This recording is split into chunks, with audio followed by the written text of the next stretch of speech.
Do you think a wargame would be improved if it was less predictable? What if, during a match, you had to ask yourself questions like, are Space Marines gonna drop in? Are Tyranids gonna crash out of the field? Is Gazgul gonna come crumpin'? Are those Tau Space Marines?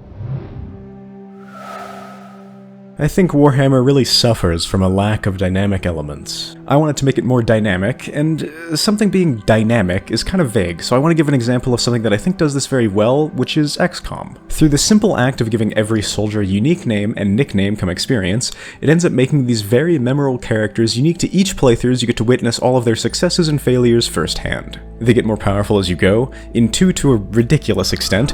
You're nothing to me. And though it's a bit balance-shattering, it works very well at what it's trying to do, letting you witness the development of a guy from rook to superhero. Warhammer tabletop matches are only one battle, and so it might seem like an impossible thing to try to show, especially with this many bodies on the field, but it really doesn't even try. The roster is filled with character units, generals, leaders, captains, commanders, and epic heroes, which are literal named characters from the lore. As a foundation, this is a way better starting point than XCOM has for making memorable stories, and yet it falls completely flat because despite Warhammer being so ridiculous, the tabletop is built to be competitive with any wacky elements graded off with the precision of an orc killblade, while still being inexplicably filled with RNG. There are Crusade rules that try to help with this, but they're kind of awful. They're going for a veteran of 1,000 battles vibe, when soldier suddenly and surprisingly taking the initiative and becoming a hero in the moment is not only way cooler, but way better suited for not only the game, but also the genre. The farthest Warhammer goes is just having named characters. This issue is what I wanted to address with the Men of the Hour mechanic mentioned in the previous part, but it isn't the only thing I did to try to fix the staticness of the game. The first thing that I wanted to do to try to address my issues with the system was to add more randomness. Now, that might seem completely counterintuitive with what I've said so far. Needless RNG is bad, right? Well, yeah. But the specific type of randomness that I wanted to add was significant, sizable, unpredictable, and a bit unbalanced. Random events. Nothing unexpected or unpredictable ever happens during a match of Warhammer, really. You know, that franchise that cares so much about its groundedness and its consistency. This left matches feeling really stale and predictable after a while, because even though attacks are made up of a lot of dice, there are typically so many that rolls average out to be about the same every time. This is why most of the matches that I've played wrapped up around turn 3. By then, the game was pretty firmly decided, and you can pretty decisively conclude who's going to win. Because there are so few curveballs in every match, playing round 4 and 5 mostly feels like a waste of time. Thanks, Kion! As soon as matches start and deployment ends, I could pretty much see exactly what was going to happen, and then it was just sort of going through the motions for a few hours. Really significant random events seemed like the perfect fix. It keeps the whole match engaging because you really want to see what ends up coming next. Even if things start on the wrong foot, there's no need to throw in the towel immediately when you know for a fact later on something really impactful could happen which you could potentially exploit. I split the events into 3 types. One's aligned with the Imperium, one's aligned against the Imperium, and more neutral events. If someone is playing an Imperium faction like Space Marines, Imperium-aligned events will benefit them. If someone is playing, frankly, pretty much anyone else, the anti-Imperium events will help them instead. Neutral events will either work for both sides, or the event hates everyone. I split them like this because the number of events are not perfectly balanced between factions, and I wanted you to still have a chance to get allies even if you're playing someone like Necrons, who have very few events tied to them. If Tau shows up on the battlefield and both players are cool with it, then the Necrons get some friends. The alternative was making a random event list for every single faction, but that's a huge amount of work, and it means the vast majority of events will never get seen. Considering that the setting is kind of like Imperium versus the universe, it also makes surprisingly more narrative sense than you might expect. Not everyone is going to play nice though, which is why neutral events exist.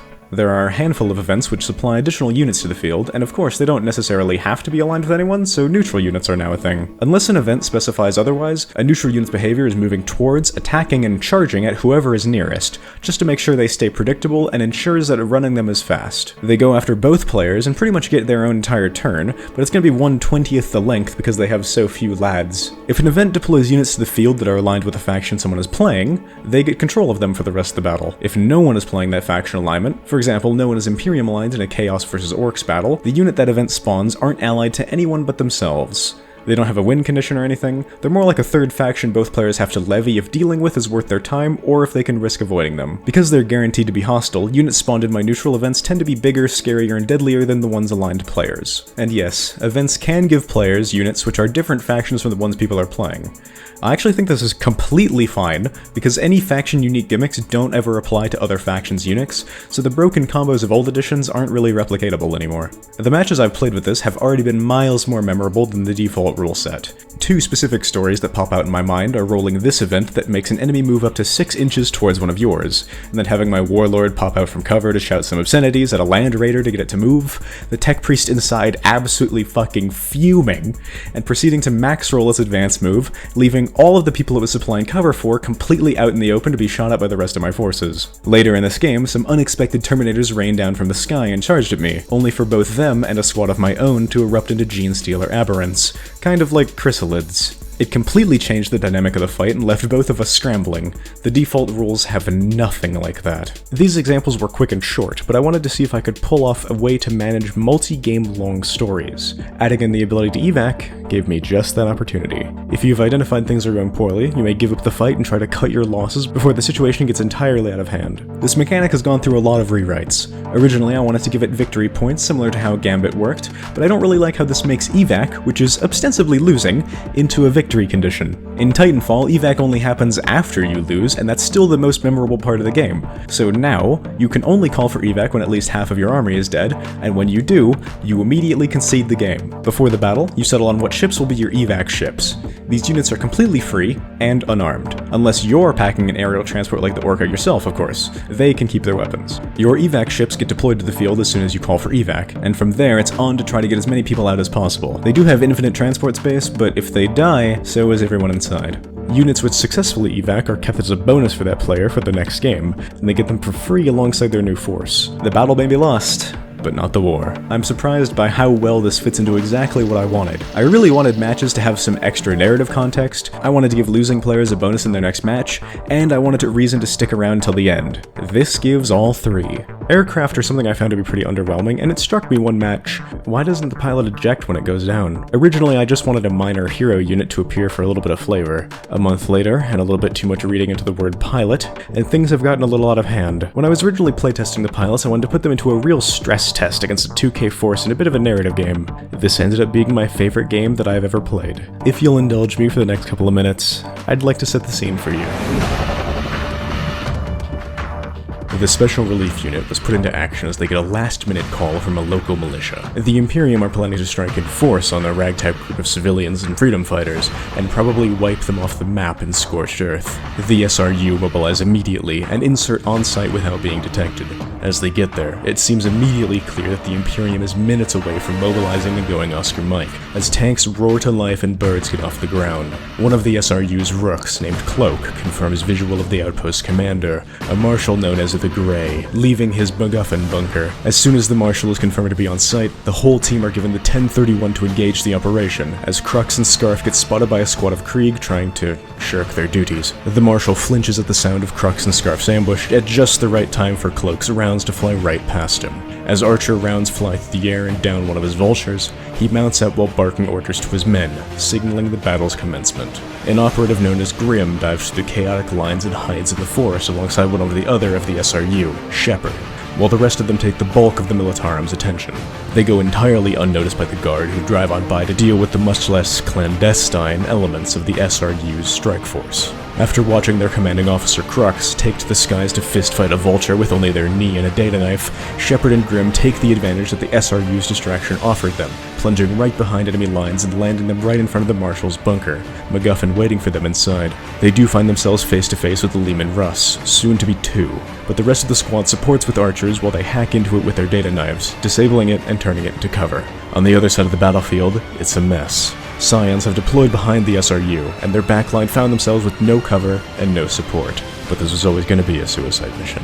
As Crux gets the good news from the forward team, he makes the tough decision to regroup with them, having to give up on the other members of the team. As he runs past the Militarum's lines, he takes a pot shot at the Taurox riding by, where, unknowingly for Crux, The commander sits within.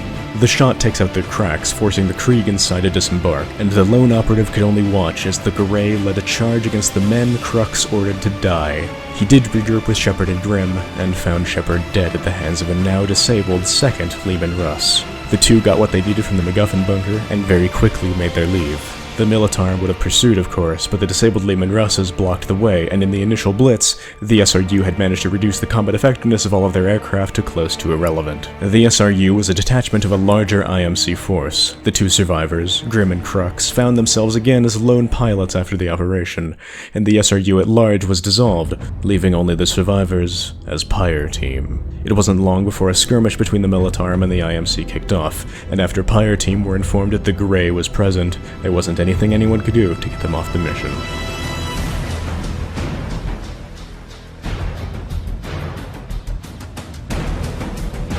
The mission itself was bloody, with Spectres engaging Militarum forces en masse, with Pyre Team inserting themselves into the battlefield. Flying in from the sky, Grimm deployed atop the crane with his Kraber, while Crux took his glorified missile of a fighter forward to eject onto a nearby building. There were some surprise meetings in this battle, with unexpected Space Marines being deployed to assist the Militarum, but Grimm's Kraber reduced them to being no factor before they became an issue for the IMC's mechanized infantry. Unbeknownst to all of Pyre Team, one of the IMC's top pilots, named Pequod, was present on site and revealed himself midway through the fighting as his safe house was compromised by the battle. He was here on a revenge mission of his own. The Militarum's tank commander had bested him before and stolen the life of one of his comrades. Crux regrouped with Pequod and Grimm to zero in on both the tank commander and the Marshal. The Marshal saw the glint of Grimm's Kraber and quickly directed his men to take cover behind the nearby building, forcing Crux and Pequod to go in and finish it. Pequod did what he could to distract the tank, and Crux managed to disable the vehicle by jamming his data knife into it, just as he saw Grimm and Shepard do. It wasn't in time, though, and Grimm had to watch as the Leman Russ let off one last shell, killing Pequod before him. Climbing over the tank and dropping a grenade down the hatch to ensure the commander's death, Pequod was at least avenged, but Crux was set on making sure the rest of the late Special Relief Unit got their justice too. Barely held together after getting grazed by bolters, he took a shot at the Marshal, and the officer's men watched with an odd melancholy as they watched their commander fall to the floor, getting the death in combat that they all desired. This is a story from just 2 missions. I think this shows pretty clearly how much the evac rules can contribute to engaging multi-game long stories. Obviously, it requires a bit of legwork on the side of the players, as any good narrative rules would. Random events contribute to the narrative pretty substantially as well, as both the Space Marines and the pilot Pequod appeared via random events, and Pequod just happened to fit perfectly with the tank commander from a previous match. I could go into examples from other games I've played to reinforce just how much more dynamic the random events can be, but I think I've taken up enough of your time already. Next time I'll be talking about what I've teased pretty heavily so far, that being, of course, the IMC Codex. Comment what you want to see in it, by the way. As of right now, the numbers are pretty much done, and the Titanfall model port is ongoing. I'll try to have that all released publicly with the next video, but if it ends up taking a while, there might end up being a 4th part. Thanks to my patrons, Emmy and Gavin, especially. Like, comment, subscribe, you know the drill, and have a good night.